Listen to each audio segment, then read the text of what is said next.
What we are seeing in Kenya currently is what Amnesty International has described before as a rise in transnational repression. And this is where governments world over are seen to violate human rights beyond their borders.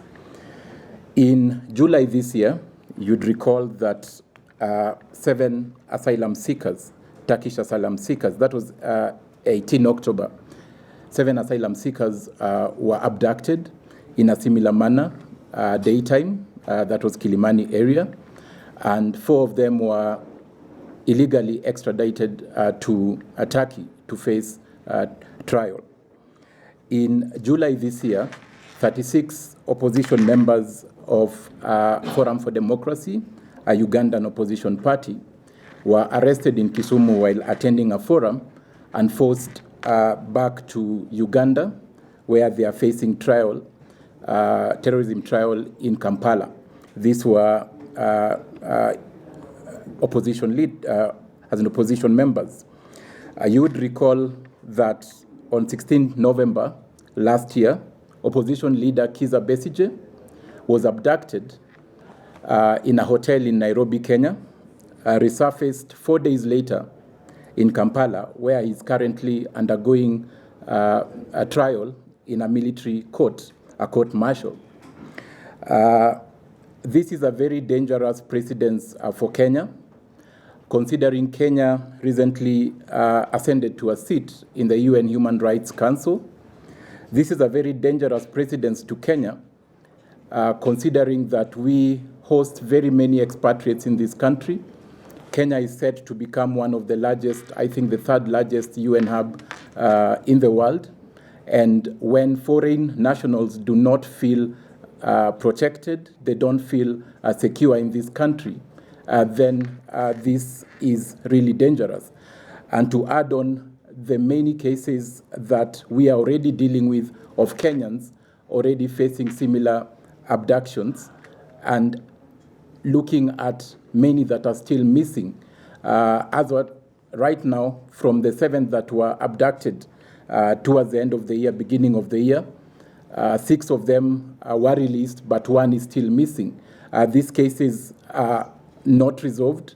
Politicians, religious groups, human rights organizations have called for accountability and justice for these cases. As Amnesty International, of course, looking at the recent case, Maria's case, which really goes back and a reflection of what happened. We talked about asylum seekers, opposition leaders, talked about business persons, media owners. It really brings a worrying question: who is safe? Who is safe? And is criticizing the state an offense, but also for the Kenyan government to really follow extradition procedures whenever it really has to go after somebody for whatever reasons. So I will stop there and call on more investigations, a conclusive investigation into Maria's case. This is just one of the many cases, but a very lucky cases, as Maria has pointed out, because she has been released and the case was able to get all this publicity in good time, a response in good time. What about the other cases of people still missing or others that were disappeared for very long period of time and they have not gotten any form of justice? So asking for accountability and thorough, impartial and independent investigations to bring the truth into what really happened yesterday and what has happened in all manners on cases of abductions in Kenya. Thank you so much.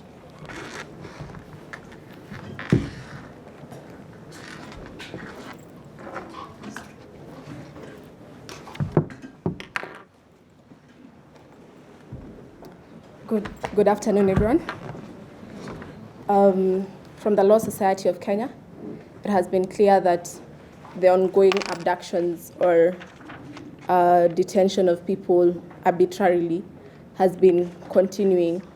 And as of now, we still have the 4 from Lolongo who were abducted, and they are not yet accounted for. We are calling for accountability from the government. The government has been very clear in evading responsibility, and we are asking them. They have said these are heinous acts and they need to be condemned.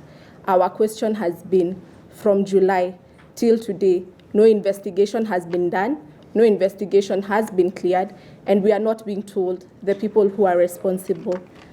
As the Law Society of Kenya, we will demand for command responsibility.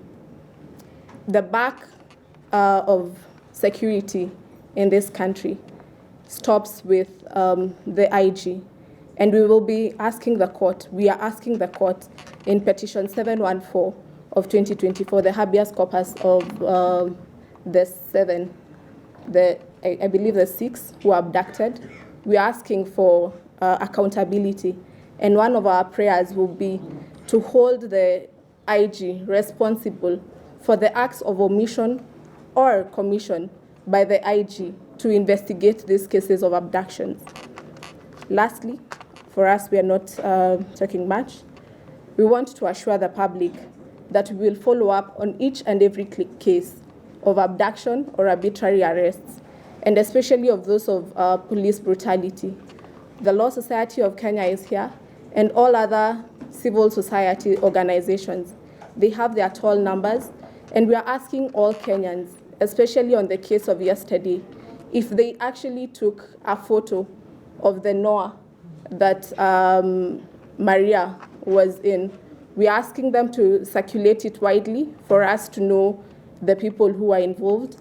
And if there's anyone else who saw what was happening, let them come forward through the Law Society or any other civil society organizations, the toll-free line numbers, and tell us what happened.